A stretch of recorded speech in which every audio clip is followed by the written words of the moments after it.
Here at ASH 2020, we looked at the evaluation of dose-adjusted EPOCH compared with R-CHOP for the treatment of high-risk aggressive B-cell lymphomas here at Moffitt Cancer Center.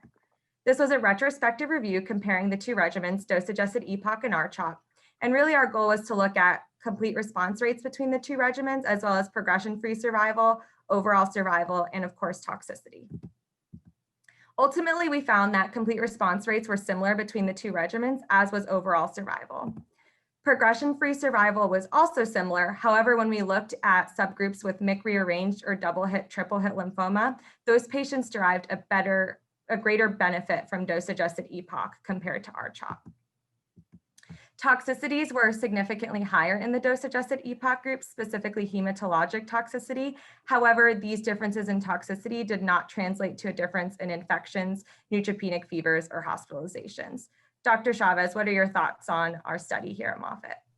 Thank you very much. I congratulate Dr. Rockwell and her team for this important enterprise that for us is, from the clinical standpoint, is important in order to decide what's the best treatment for patients. As she mentioned, the CLGB study showed no difference between EPOCH and R-CHOP in patients with diffuse large lymphoma.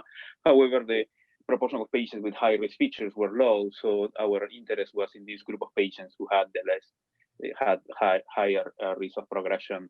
And we demonstrated that dose-adjusted EPOCH didn't make any difference in this patient population. However, patients had high-risk genetics such as double hit lymphomas or MYC rearranged had a greater benefit. So it kind of it confirmed the fact that this patient population with high-risk genetics, they need better therapies.